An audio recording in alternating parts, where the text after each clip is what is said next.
Good morning, students. This is Amit Kumar, your science teacher, and once again I am here with you with the second lesson of Standard 7 Science book. Today I am going to teach you nutrition in animals. तो जैसा कि बच्चों इससे पहले हम लोग nutrition in plants पढ़ चुके हैं, आज हम लोग पढ़ने वाले हैं न्यूट्रिशन इन एनिमल्स. ओके, तो इसमें हम लोग सबसे पहले स्टडी करेंगे step involved in animal nutrition. Animal nutrition में कौन कौन से स्टेप इन्वॉल्व्ड होते हैं. उसके बाद nutrition in amoeba, after that nutrition in human, and after that nutrition in ruminants. Okay, let's move to the main point.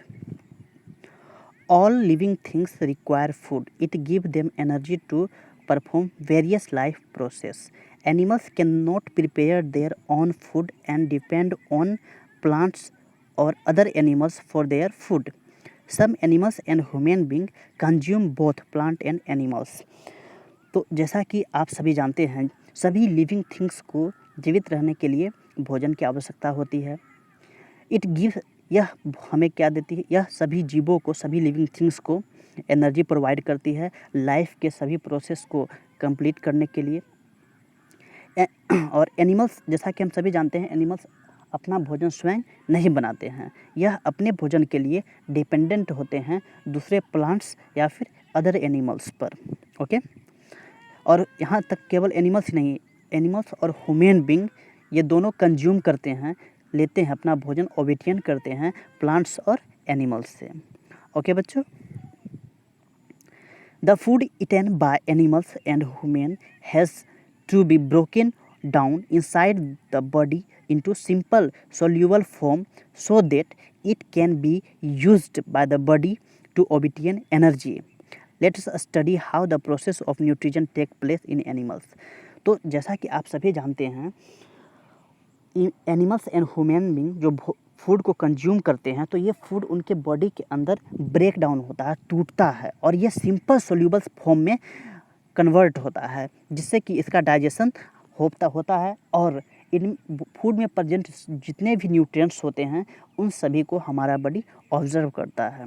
Okay, तो आइए हम लोग आगे के प्रोसेस को जानेंगे कि एनिमल्स और ह्यूमन में किस प्रकार फूड का टेकिंग फूड का प्रोसेस कंप्लीट होता है. ओके, तो steps involved in animal nutrition. अब हम लोग पढ़ने वाले हैं कि एनिमल न्यूट्रिशन में कौन कौन से स्टेप्स इन्वॉल्व्ड होते हैं, शामिल होते हैं. Okay, animals take food in solid और liquid form.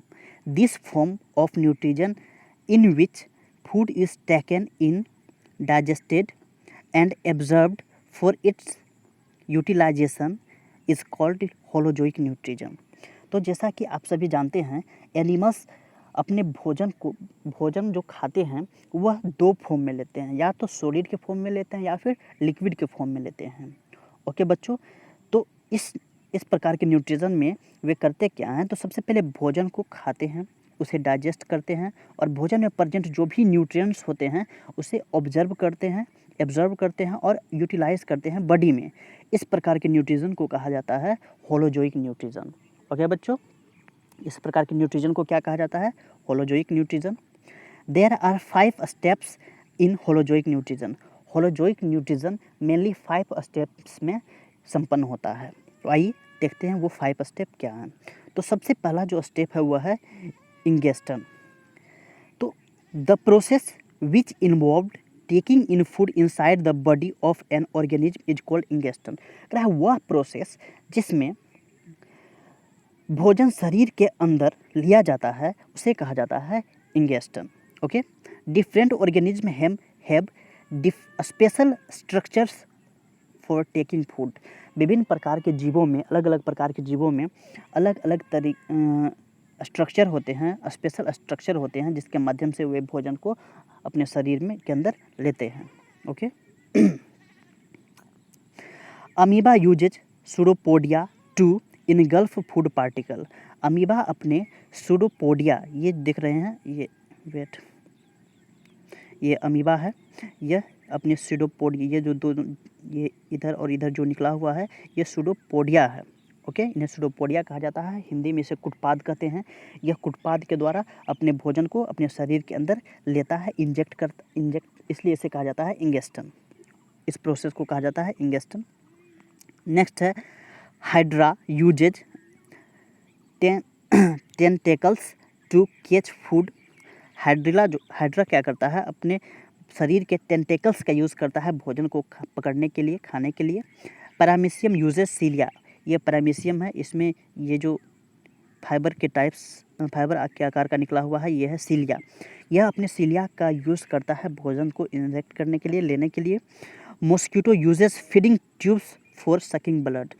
Mosquito feeding tubes का यूज़ करते हैं ब्लड को चूसने के लिए एनिमल्स के शरीर से। बर्ड्स यूजेज देयर बिक्स, पक्षी अपने चोंच का यूज करते हैं। Snakes such as python swallows their food as well as a whole and human use their hands। Python जो कि एक स्नैक है, यह अपने भोजन को सीधे निगल जाता है, और वहीं ह्यूमन अपने भोजन को खाने के लिए अपने हैंड्स का यूज़ करते हैं।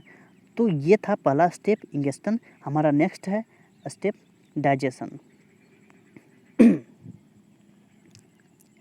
The process of breaking down of complex component of food into simple soluble form is called digestion.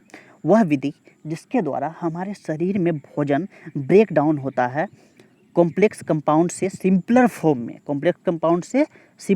में, इस और सिंपलर और सोल्यूबल फॉर्म में, इस प्रोसेस को कहा जाता है डाइजेशन। क्लियर है बच्चों? इसे हिंदी में कहा जाता है पाचन। नेक्स्ट स्टेप है एब्जॉर्प्शन।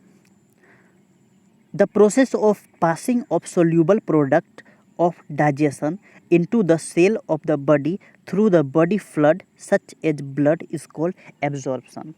वह प्रक्रिया जिसके द्वारा जो ब्रेकिंग डाउन के बाद सोल्यूबल फूड होता है उनमें प्रेजेंट जो भी न्यूट्रिएंट्स होते हैं, जब वे न्यूट्रिएंट्स हमारे स्मॉल इंटेस्टाइन के वाल के द्वारा ऑब्जर्व किए जाते हैं, इसके बाद ये न्यूट्रिएंट्स ब्लड में मिक्स होते हैं, और ब्लड में मिक्स होने के बाद हमारे बॉडी के प्रत्येक सेल के पास ये पहुंचते हैं, और इस प्रकार से हमारे शरीर में ये यूटिलाइज करते हैं सारे न्यूट्रिएंट्स को। तो इसी प्रोसेस को कहा जाता है एब्जॉर्प्शन।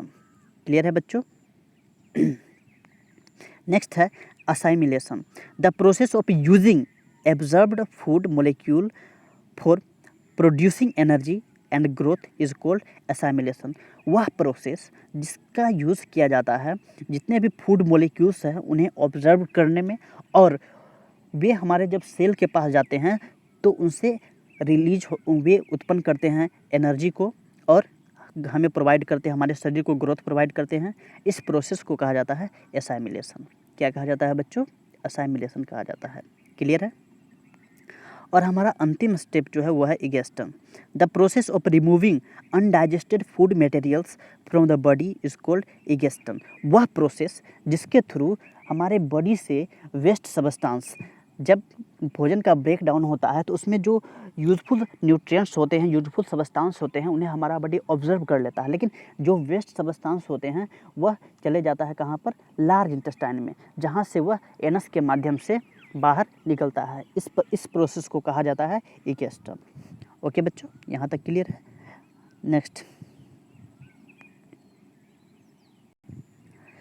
नेक्स्ट है nutrition in amoeba. Amoeba is a unicellular organism that can be seen only through a microscope. It is found in ponds and ditches. It eats microscopic plants and animals that float in water. Amoeba एक unicellular organism है। Unicellular का मतलब होता है single celled animal जो हैं वह unicellular organism कहलाते हैं। इन्हें एक कोशिकीय जीव कहा जाता है। तो अमीबा एक कोशिकीय जीव है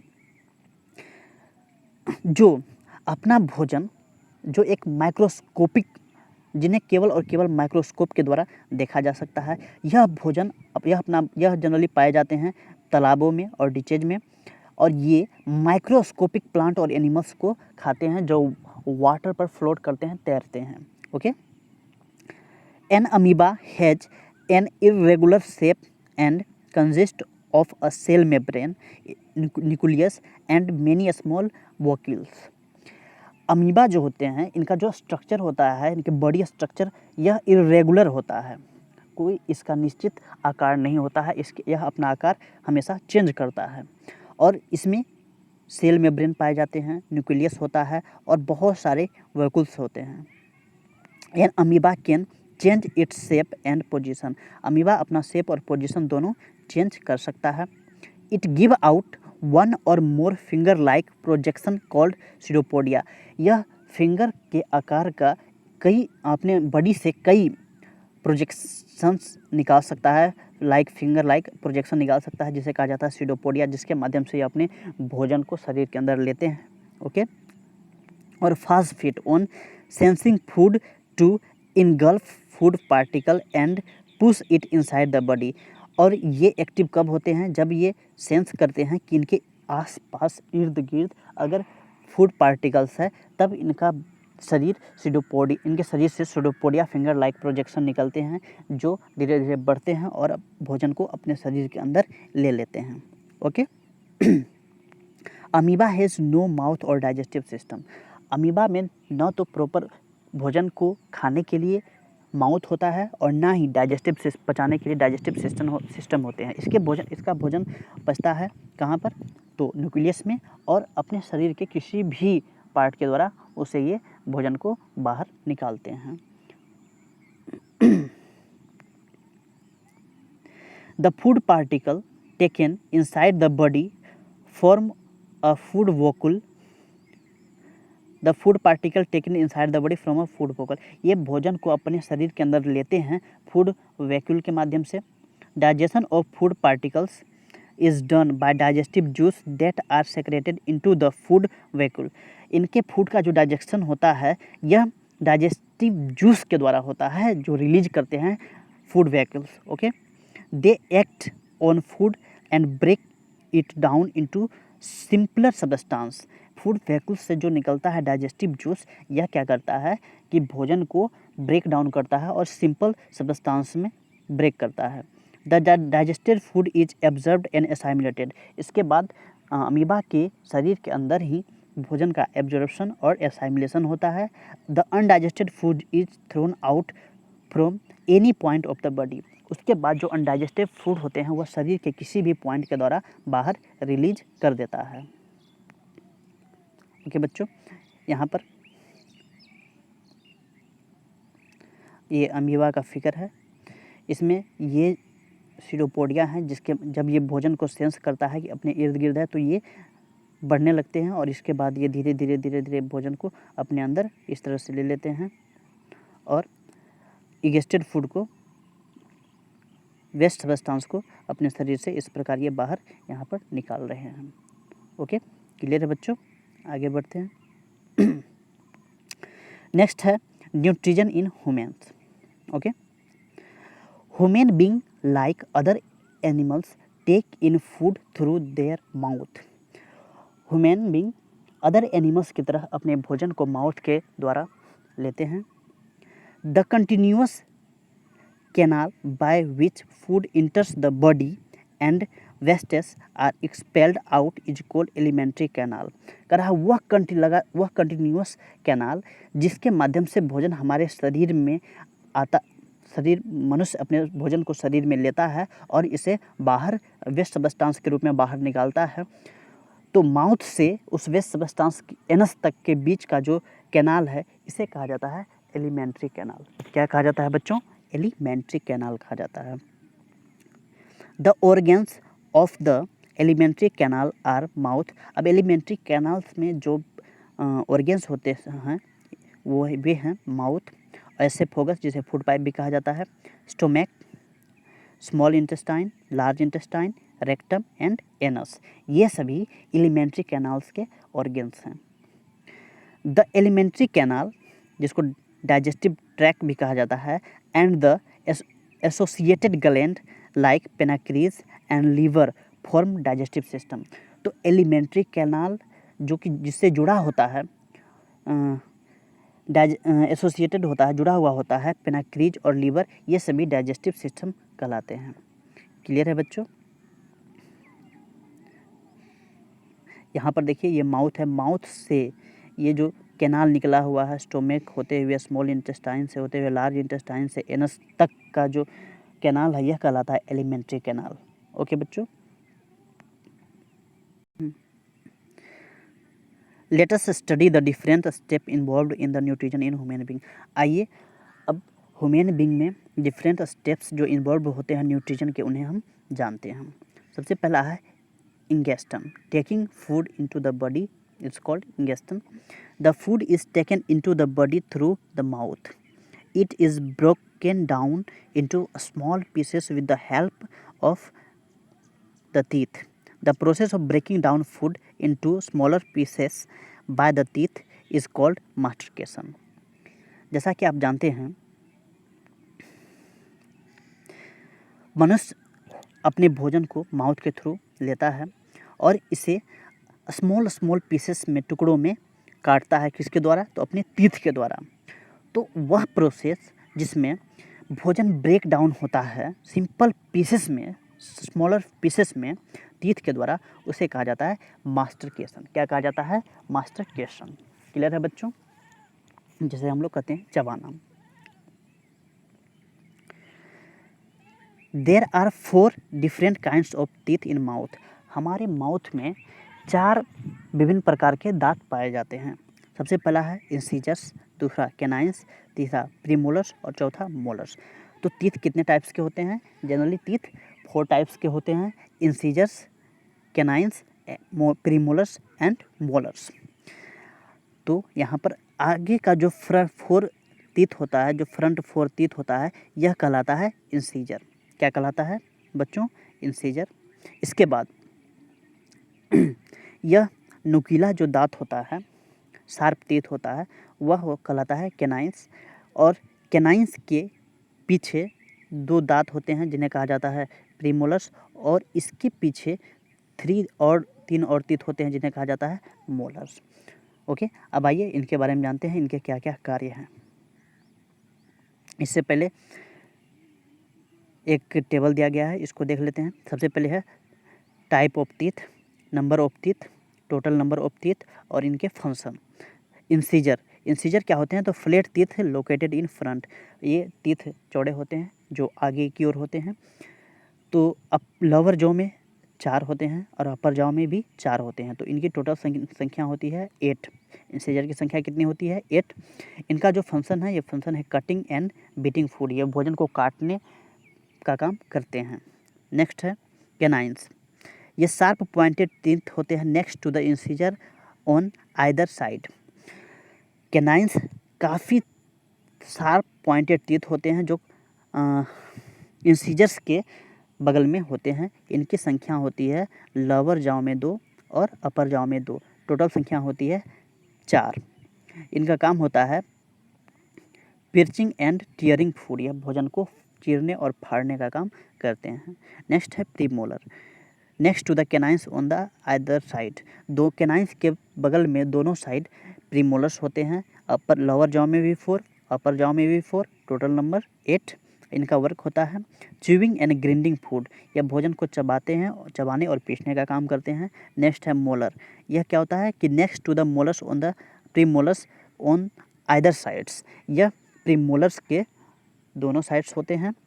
लोअर जॉ में इनकी संख्या होती है 6 और अपर जॉ में भी इनकी संख्या 6 होती है। टोटल 12 होते हैं। इनका भी वर्क होता है, फंक्शन होता है च्यूइंग और ग्राइंडिंग। क्लियर है बच्चों? आगे बढ़ते हैं। Humans have 2 sets of teeth in their life time. मनुष्य में जीवन भर में 2 सेट दांत उगते हैं। The first set of teeth are called temporary teeth और मिल्क टीथ। तो सबसे पहला जो दांतों का समूह ग्रो होता है वह कहलाता है टेम्पररी टीथ या फिर मिल्क टीथ, जिनकी संख्या होती है 20। ओके, और एक निश्चित समय आने के बाद ये क्या करते हैं? टूट जाते हैं, झड़ जाते हैं। Around the age of 6 milk teeth start falling and get replaced by permanent teeth. तो लगभग 6 ईयर के एज में ये टूटना और गिरना स्टार्ट कर देते हैं और इनके प्लेस पर परमानेंट टीथ ग्रो करते हैं। क्लियर है बच्चों? There are 32 permanent teeth in the mouth of an adult with different shapes and functions. मनुष्य के माउथ में टोटल 32 टीथ होते हैं जिनके शेप और फंक्शंस डिफरेंट होते हैं। ईच जाव हैज 16, प्रत्येक जबड़े में 16, अपर जाव में 16 और लोअर जाव में भी 16, टोटल 32 टीथ होते हैं। In children there are only 8 molars teeth in the mouth. In other 4 molars developed at the age of 18 और later and called wisdom teeth. उसके बाद जब बच्चों में टोटल वेट 8 मोलर्स ही होते हैं। 8 और नेक्स्ट 8 जो मोलर्स होते हैं वह ग्रो करते हैं 18 के बाद, मतलब 18 ईयर के बाद। Okay, it is very important to take care of our teeth to prevent them from decaying. यह बहुत ही महत्वपूर्ण है कि हमें अपने दांतों की देखभाल करनी चाहिए, उनकी सुरक्षा करनी चाहिए ताकि वे झड़े नहीं, क्योंकि वे परमानेंट टीथ अगर एक बार डिकाय हो गए, झड़ गए, तो फिर वे दोबारा ग्रो नहीं करेंगे। Okay, if we do not clean our teeth and mouth after eating, harmful bacteria begin to grow our teeth.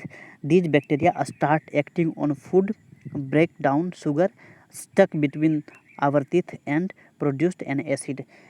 हमें निश्चित रूप से भोजन करने के बाद अपने दांतों की सफाई करनी चाहिए। इससे क्या होता है कि हमारे दांत साफ रहते हैं, अन्यथा हमारे दांतों में जो भी भोजन के कुछ पीसेस होते हैं, टुकड़े होते हैं जो चिपके हुए होते हैं, तो उन पर बहुत सारे माइक्रोब्स ग्रो करते हैं जिससे उनके शरीर में एसिड का निर्माण होता है और वह एसिड हमारे टीथ का जो अपर लेयर है उसे हार्म करता है और हमारे दांतों में कैविटी की स्थिति उत्पन्न हो जाती है। इसीलिए दांतों को रेगुलरली दिन में कम से कम 2 बार साफ करना चाहिए। एक बार सुबह सवेरे जगने के बाद और रात में सोने से जस्ट पहले। ओके बच्चों, क्लियर है? आगे बढ़ते हैं। Okay, this acid gradually make a hole in the teeth and result in cavities. बाद में ये एसिड हमारे दांतों में होल कर देते हैं, छिद्र कर देते हैं, जिसके कारण हमारे दांतों में कैविटी उत्पन्न हो जाती है। This is called tooth decay. इसे कहा जाता है tooth decay. Bacteria grow faster on sweet and sugary products. Bacteria generally sweet मीठे और सुगरी प्रोडक्ट पर ज़्यादा ग्रो करते हैं। If bacteria food particles and saliva form a thick layer on the surface of the teeth, it is called plaque. अगर bacteria और saliva का जो एक परत हमारे दांतों पर बैठ जाता है तो इसे कहा जाता है प्लेक। क्लियर है बच्चों? नेक्स्ट है टंग। टंग मीन्स क्या होता है बच्चों? जीभ। जीभ का हमारे शरीर में बहुत बड़ा योगदान है। यह भोजन को फैलाने का काम करता है, चबाने में हेल्प करता है, साथ ही साथ बोलने में हेल्प करता है। Okay, the tongue is a fleshy muscular organ present in our mouth that is free at the front but attached at the back to the floor of buccal cavity. Tongue जो होता है यह मांसल और muscular organ है जो हमारे mouth में प्रेजेंट होता है, जो आगे से फ्री होता है लेकिन पीछे से उसका जो फ्लोर होता है वह जुड़ा हुआ होता है हमारे वोकल कैविटी से। किससे जुड़ा हुआ था बच्चों? वोकल कैविटी से। The tongue helps in mix saliva with the food. Tongue से ही भोजन में सेलिवा, जो कि एक एंजाइम है जो भोजन में मिक्स होकर भोजन को सॉफ्ट बनाता है। उसके बाद detect different kinds of taste with the help of taste bud and help to swallow food. उसके बाद हमारे जीभ में बहुत सारे टेस्ट बड होते हैं जो हमें डिफरेंट टाइप्स के टेस्ट को से अवगत कराते हैं, साथ ही साथ ये भोजन को निगलने में भी हेल्प करते हैं। ओके, तो आइए कुछ टेस्ट बड्स को जान लेते हैं। तो हमारे टंग का सबसे फ्रंट पार्ट स्मेल किसको टेस्ट करता है? स्वीट को टेस्ट करता है। उसके पीछे साल्ट को, ये जो पोर्शन है यह साल्ट को टेस्ट करता है, और इसके पीछे सोर खट्टा को टेस्ट करता है, और इसके पीछे बीटर टेस्ट कड़वापन को टेस्ट करता है। तो ये सारे टेस्ट बर्ड्स हैं। क्लियर है बच्चों? नेक्स्ट है digestion to convert food into usable form. अब डाइजेशन के बाद फूड किस प्रकार से यूजेबल फॉर्म में कन्वर्ट होता है, आइए इसके बारे में जानते हैं। The mouth, stomach and small intestine are involved in the process of digestion. Digestion के प्रोसेस में mouth, stomach and small intestine, इन सभी का बहुत महत्वपूर्ण योगदान होता है। ओके, तो इसमें सबसे पहले हम पढ़ेंगे माउथ के विषय में। Digestion begins in the mouth. The salivary gland present in the mouth secrets saliva. The saliva makes food moist. The saliva also contains digestive enzyme that break down starch present in the food into sugar। Digestion जो होता है वह start होता है mouth से, okay, और हमारे mouth में प्रेजेंट होता है सेलेवरी ग्लैंड, जो सेक्रेट करता है किसको, जो जिससे निकलता है सेलिवा। जिससे क्या निकलता है? सेलिवा। सेलिवा हमारे भोजन को काफ़ी मुलायम बना देता है, मॉइस्ट बना देता है। उसके बाद सेलिवा में होते हैं प्रेजेंट डाइजेस्टिव एंजाइम्स, जो हमारे भोजन में प्रेजेंट स्टार्च को ब्रेक डाउन करते हैं, तोड़ते हैं। किस फॉर्म में? शुगर के फॉर्म में। क्लियर है बच्चों? नेक्स्ट जो ऑर्गेन है वो है ओएसोफेगस, जिसे फूड पाइप भी कहा जाता है। From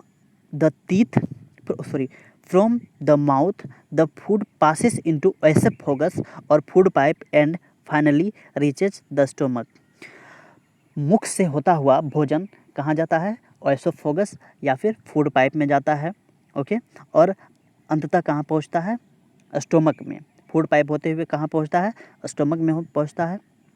the wall of oesophagus relax and contract rapidly to push the food down. हमारा जो ओएसोफेगस है यह रिलैक्स और कंट्रैक्ट करता है, जिससे कि हमारा भोजन पुश होता है डाउन हमारे स्टोमक में। This type of moment is called peristalsis और पेरिस्टालिक मोमेंट। इस तरह का जो मोमेंट होता है वह कहलाता है पेरिस्टाल्सिस और peristaltic movement. No digestion take place in the oesophagus. Oesophagus में किसी भी प्रकार का डाइजेशन नहीं होता है। नेक्स्ट ऑर्गन है stomach. The stomach is U shaped muscular organ present in the upper abdomen. Stomach U shaped का मस्कुलर ऑर्गन होता है, मस्कुलर बैग होता है, जो कहाँ पर सिचुएटेड होता है? हमारे एब्डोमेन के जस्ट ऊपर सिचुएटेड होता है, okay. The inner wall of the stomach secrete juices like mucus and hydrochloric acid. तो हमारा जो स्टोमक है, स्टोमक का जो वॉल है वह सेक्रेट करता है म्यूकस और हाइड्रोक्लोरिक एसिड HCl को। The digestive juice break down proteins into simpler form while the hydrochloric acid kills the bacteria present in food and provide an acidic medium for the action of digestive juice। तो होता क्या है कि stomach में जो digestive juice हैं वह break down करते हैं हमारे प्रोटीन्स को सिंपलर फॉर्म में। कौन करते हैं? म्यूकस, और उसके बाद हाइड्रोक्लोरिक हमारे भोजन में प्रेजेंट जो भी बैक्टीरिया होते हैं उसे मारते हैं और भोजन को एसिडिक मीडियम में कन्वर्ट कर देते हैं, ताकि उस पर डाइजेस्टिव जूस एक्शन कर सके, ओके। क्लियर है? The mucus help in protecting the stomach lining from the action of acid. Mucus क्या करता है कि हाइड्रोक्लोरिक के एसिड के एक्शन को प्रोटेक्ट करता है, okay. The food is partially digested here and is in the form of thick soup. इसके बाद हमारा भोजन का कुछ भाग, ज़्यादातर भाग कुछ भाग पार्शियली डाइजेस्ट हो जाता है और यह मोटे सूप, जो कि पेय पदार्थ है सूप, उसकी भांति हो जाता है, ओके। उसके बाद भोजन पास होता है कहाँ पर? स्मॉल इंटेस्टाइन में। तो the partially digested food goes into the highly coiled about 7.5 metre long tube called small intestine. इस स्टोमक से हमारा भोजन पार्शियली डाइजेस्टेड फूड कहाँ पर जाता है? स्मॉल इंटेस्टाइन में। स्मॉल इंटेस्टाइन का जो लेंथ होता है वह होता है 7.5 मीटर बच्चों, इसे याद रखना। Okay. The inner wall of small intestine secrete intestinal juices that complete the digestion of various component of food. उसके बाद स्मॉल इंटेस्टाइन के जो वॉल होते हैं उनसे सेक्रेट होते हैं इंटेस्टिनियल जूस, जो कि हमारे भोजन को कंप्लीट डाइजेशन, हमारे भोजन का कंप्लीट डाइजेशन करते हैं। ओके। और उसमें फूड में जो भी कंपोनेंट्स होते हैं उन्हें अलग करते हैं। Okay. It also receives secretion from the liver and pancreas. और स्मॉल इंटेस्टाइन में जो जूस आता है वह पेनाक्रीज और लीवर से आता है। पेनाक्रीज से कौन सा जूस आता है? Pancreatic juice. और लीवर से आता है बाइल जूस। क्लियर है बच्चों? The largest gland in the body, the liver secrete bile juice. तो हमारे बॉडी का सबसे जो लार्जेस्ट ऑर्गन है वह क्या है? लीवर है, जो सेक्रेट करता है बाइल जूस। ओके बच्चों। That is stored in the gall bladder, जो कहाँ पर स्टोर होता है? गॉल ब्लाडर में स्टोर होता है। Bile help to break down fats. Bile हमारे भोजन में प्रेजेंट फैट्स के पाचन में मदद करता है, फैट्स के डाइजेशन में मदद करता है। The pancreas secrete pancreatic juice that breaks down carbohydrate, fats and proteins into simpler form. उसके बाद पेनाक्रीज से सेक्रेट होता है पेनाक्रीटिक जूस, जो हमारे भोजन में प्रेजेंट कार्बोहाइड्रेट्स, फैट्स और प्रोटीन को सिंपल फॉर्म में कन्वर्ट करता है। Digestion is completed in the small intestine. इस प्रकार से स्मॉल इंटेस्टाइन में डाइजेशन कंप्लीट होता है। क्लियर है बच्चों? ओके बच्चों, हमारा नेक्स्ट स्टेप है assimilation. The soluble food absorbed by the blood is transported to different organs where it is utilized for building substances such as proteins. This is called assimilation. उसके बाद soluble substance जब soluble food जब observe कर लिए जाते हैं blood के द्वारा और इनका ट्रांसपोर्टेशन होता है डिफरेंट ऑर्गन्स के पास, तो वहाँ पर ये यूटिलाइज कर लिए जाते हैं और इनसे बनता है कुछ सब्सटेंस लाइक प्रोटीन। इस प्रोसेस को कहा जाता है assimilation. In each cell of the body this soluble food is broken down with the help of oxygen for producing energy, carbon dioxide and water. इसके बाद क्या होता है कि हमारे भोजन में प्रेजेंट जो भी न्यूट्रिएंट्स होते हैं यह हमारे सेल के पास स्टोर हो जाते हैं। इसके बाद जब हम ब्रीदिंग करते हैं और ऑक्सीजन को लेते हैं तो ऑक्सीजन हमारे ब्लड में मिक्स होकर हमारे शरीर के प्रत्येक सेल के पास जाता है, जहाँ पर कार्बोहाइड्रेट्स और फैट्स का ब्रेकिंग डाउन होता है and after that energy, carbon dioxide and water release होते हैं। ओके बच्चों, हमारा नेक्स्ट स्टेप है large intestine. The undigested food passes into the large intestine. उसके बाद हमारे शरीर में जो अनडाइजेस्टेड फूड है वह कहाँ चला जाता है? लार्ज इंटेस्टाइन में चले जाता है। Here water and some salt are absorbed from the undigested food and undigested food becomes semi solid and is called faeces. तो लार्ज इंटेस्टाइन में क्या होता है? तो वाटर और कुछ साल्ट का एब्जॉर्प्शन हो जाता है।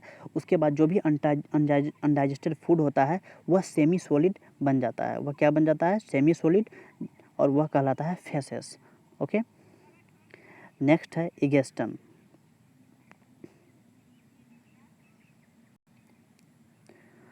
तो the faeces are stored in the rectum and passes out of the body through the anus from time to time. इसके बाद जो फेसेस स्टोर्ड होता है वह कहाँ स्टोर्ड होता है? रेक्टम में स्टोर्ड होता है, और वहाँ से यह टाइम टू टाइम हमारे बॉडी में बॉडी के से एनस के द्वारा बाहर निकलता है। This is called egestion. इसे क्या कहा जाता है? इगेस्टन। तो एक बार संक्षेप में यहाँ पर दिया गया salivary gland mouth. Salivary gland कहाँ पर होता है? माउथ में होता है। तो उसके बाद सलेवरी ग्लैंड क्या करता है? भोजन को सॉफ्ट बनाता है। उसके बाद सॉफ्ट भोजन ओसो फूड पाइप या फिर ओसोफोगस से कहाँ पर आता है? स्टोमक में आता है। स्टोमक में उस फूड के साथ मिलते हैं गैस्ट्रिक जूस, हाइड्रोक्लोरिक एसिड और म्यूकस। उसके बाद भोजन आता है स्मॉल इंटेस्टाइन में। स्मॉल इंटेस्टाइन में भी पेनाक्रीटिक जूस, इंस्टेंटेनियल जूस और बाइल जूस सेक्रेट होते हैं, जिससे भोजन में प्रेजेंट जितने भी न्यूट्रिएंट्स होते हैं वह सिंपलर फॉर्म में टूट जाते हैं।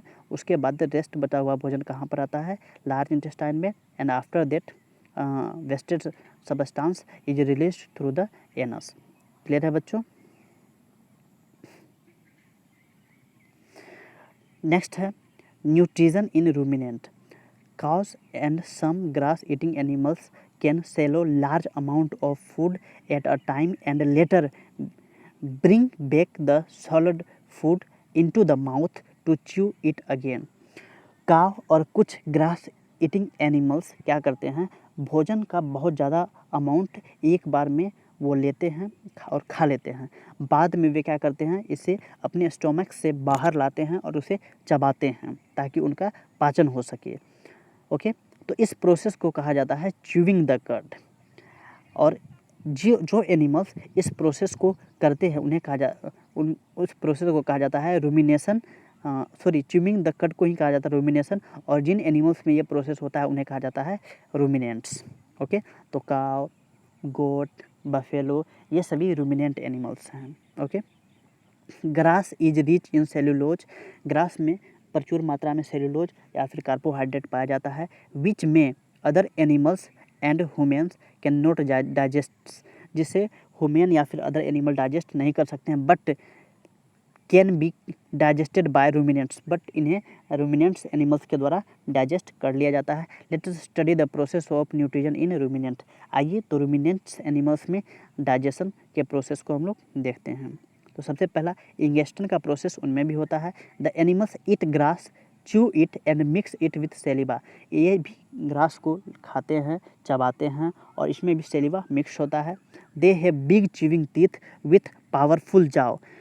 इनमें चबाने के लिए बहुत ही चौड़े टीथ होते हैं। ओके, और बहुत ही पावरफुल जबड़े होते हैं ताकि वे भोजन को बार बार चबा सकें। The chewed food passes through the ओएसोफेगस into the stomach. उसके बाद चबाया हुआ भोजन ओएसोफेगस से होता हुआ कहाँ पर पहुँचता है? स्टोमक में पहुँचता है, जहाँ पर इसका डाइजेशन होता है। Digestion of chewed food takes place in the stomach. तो रूमिनेंट एनिमल में च्यूइंग फूड का जो डाइजेशन होता है वो कहाँ होता है? स्टोमक में होता है। The stomach of ruminants is 4 chambered. Ruminants animals का जो स्टोमक होता है वह उसमें 4 चेम्बर्ड होते हैं। कितने चेम्बर होते हैं? 4 चेम्बर होते हैं।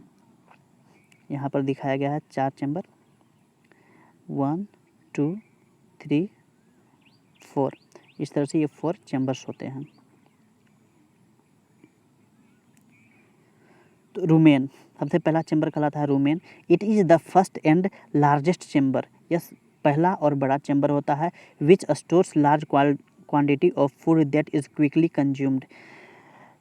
तो रूमेन क्या होता है कि सबसे पहला और सबसे लार्जेस्ट चेम्बर होता है जहाँ पर भोजन ज़्यादा मात्रा में स्टोर्ड होता है, जहाँ से क्विकली ये कंज्यूम करते हैं। जब वे भोजन को कंज्यूम करते हैं तो वो स्टोर्ड होता है। The food is partially digested here. तो भोजन का कुछ भाग यहाँ पर डाइजेस्ट होता है। इट इज कॉल्ड कड, इसे कड कहा जाता है। Cellulose is digested in the rumen by bacteria present here. तो सेलुलोज का जो डाइजेशन होता है वह रूमेन में ही होता है, बिकॉज यहाँ पर बैक्टीरिया पाए जाते हैं, रूमेन बैक्टीरिया पाए जाते हैं। क्लियर है? अगला नेक्स्ट चेम्बर है reticulum. It is the second chamber into which food enters the rumen. यह सेकेंड चेम्बर होता है जहाँ से भोजन एंटर करता है रूमेन में। Here contest of both rumen and reticulum mix freely. यहाँ पर रूमेन और रेक्टिकुलम स्वतंत्र रूप से मिक्स होते हैं। The cud is brought back to the mouth and is rechewed and reswallowed. जहाँ से ये एनिमल्स भोजन को वापस अपने मुंह में लाते हैं, उसे चबाते हैं और उसे निगल जाते हैं। ओके, नेक्स्ट है third omasum. It is the third and the smallest chamber. यह तीसरा और सबसे छोटा चेम्बर है ऑफ स्टोमक, पेट का। Into which food passes after chewing. जहाँ पर भोजन को चबाने के बाद भोजन पास होता है। Excess of water is absorbed from the food here. और भोजन में प्रेजेंट जो एक्सेस वाटर होता है यहाँ से अब्जॉर्ब्ड कर लिया जाता है। नेक्स्ट फोर्थ और लास्ट चेम्बर है abomasum. It is the last chamber of the stomach into which food from the omasum passes. यह लास्ट चैम्बर होता है जहाँ पर ओमेस से होता हुआ फूड पहुँचता है एबोमेस में। The wall of the abomasum secrete digestive juice that help in digestion. तो एबोमेस का जो वॉल होता है वह डाइजेस्टिव जूस सेक्रेट करता है जहाँ से भोजन का डाइजेशन क्लियरली हो पाता है। और नेक्स्ट है absorption. Although the process of absorption being in the stomach itself, the main absorptive organ is intestine। तो इंटेस्टाइन क्या है कि मेन एब्जॉर्प्शन अंग है जहाँ से फूड पार्टिकल फूड कंपोनेंट का एब्जॉर्प्शन होता है। The digested food passes into small intestine. Digested food pass होता है स्मॉल इंटेस्टाइन से होकर। The small intestine receives secretion from the pancreas and liver and digestion of food ends here. तो इस प्रकार यहाँ पर भोजन में मिक्स होता है पेनाक्रीटिक जूस और बाइल जूस जहाँ पर भोजन का पूर्ण पाचन होता है। Villi present in the small intestine increase the surface area of observation. तो इनमें भी क्या होते हैं स्मॉल इंटेस्टाइन के वॉल में विलीज होते हैं जो इंक्रीज करते हैं स्मॉल इंटेस्टाइन को वॉल को ताकि फूड का एब्जॉर्प्शन आसानी से हो सके। Water from the undigested food is absorbed in the large intestine. इसके बाद भोजन मूव करता है लार्ज इंटेस्टाइन में जहाँ पर वाटर एब्जॉर्ब कर लिया जाता है। The undigested food is excreted out as faeces. उसके बाद अनडाइजेस्टेड फूड फेसेस के रूप में शरीर से बाहर निकलता है इंगेस्टन प्रोसेस के द्वारा। ओके बच्चों, तो इस तरह से ये आपका लेसन 2 समाप्त हुआ। इसके बाद मैं इस लेसन का वर्कशीट आपको दूंगा। आप सभी वर्कशीट को अच्छे से समझ कर बनाएंगे, बुक से भी हेल्प ले लेंगे या PDF से भी हेल्प ले लेंगे, उसे बनाएंगे और ग्रुप में सबमिट करेंगे। एंड आफ्टर दैट मैं उसे चेक करूँगा। उसके बाद इस बुक का जो भी क्वेश्चन आंसर है उसका सॉल्यूशन आपको दे दूँगा और आप सभी उसका फेयर अच्छे से कंप्लीट कर लेंगे और फेयर का भी फ़ोटो ग्रुप में सेंड कर देंगे। ओके बच्चों, मिलते हैं नेक्स्ट वीडियो में। तब तक के लिए bye, take care and have a nice day.